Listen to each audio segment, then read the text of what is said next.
you, Chair. I'd just like to thank the regional group and Deputy Naughton for bringing this motion to the House today. And it must be said that the regional group, no more than ourselves and others, don't have private members' business very often.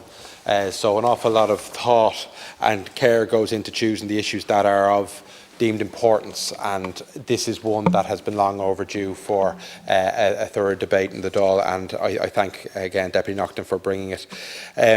Sufferers with long COVID are fast becoming one of a number of forgotten elements of the COVID pandemic. The pandemic is still with us in many ways, but the days of 2020 and 2021 we hope we won't see again. But for the sufferers of long COVID, they're living with it and the ramifications of it every day. And I was asking a few people over the last couple of days, did they know anyone who had long COVID or did they have any experience of long COVID? And for those that didn't, they thought long COVID maybe with people suffering with fatigue. But if anyone has met someone with long COVID or has received contact from constituents such as I and others in the House have, it's far more complex and life-altering than that. One person contacted me. They contracted COVID in September 2020, and they were unable to work for almost a year. They work as a photographer. They literally could not hold their camera steady for 10 months due to the muscle fatigue. And even now, though they are back at work, they have to have an assistant with them if they're on an all-day job, so they can complete a full day, just so the assistant can carry bags, such as the level of fatigue. And that person considers themselves one of the lucky ones who has largely recovered from long COVID, but states that unfortunately the health support that are needed are not widely available. Another primary school teacher who contracted COVID in January of this year returned to work at the end of August in advance of this school year.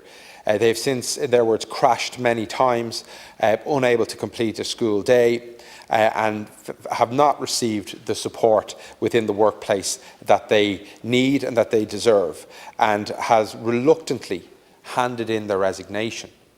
That's a teacher leaving our education service at a time when we need teachers because of the impact of long COVID.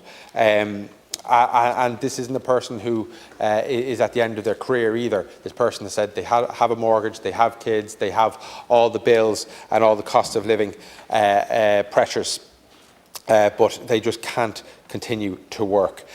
Someone else has had long COVID symptoms since March 2020, and they know only too well that the health supports that are needed to deal with for this are not widely available, and they have had to travel abroad to get the services they need.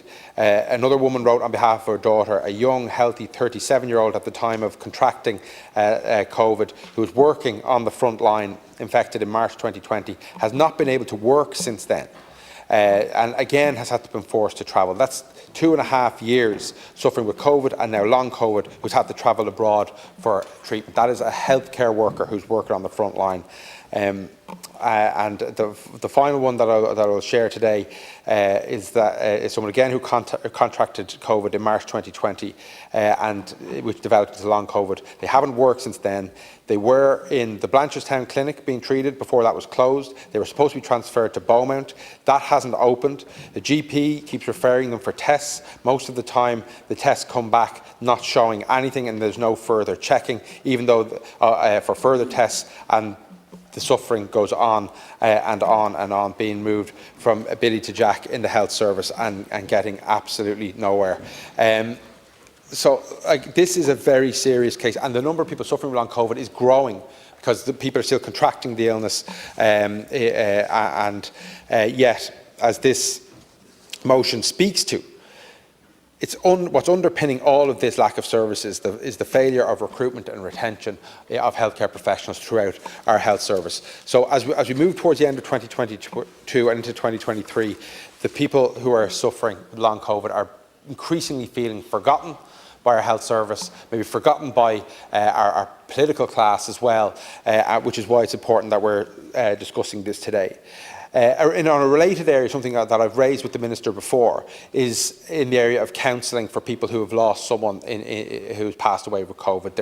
There's a unique experience that a loved one has had if someone is lost in COVID and didn't have that ability to say goodbye in person, or to grieve, or to have a funeral with family members there. Those sores are still open, and they're still there in families all over the country. And again, we need to pay attention so that those people aren't forgotten. Yesterday we had workers in, myself and Deputy Jed Nash had workers in who were contract cleaners, contract caterers, contract security staff who were in with their trade union SIPTU, who haven't received their pandemic recognition payment. Again, another forgotten element of the COVID pandemic. But this motion is very clear in what it's asking for. It's acknowledgement at the start of the delays in the NTPF, the difficulties we have in recruiting in GP services, in primary care services, in our acute hospitals, the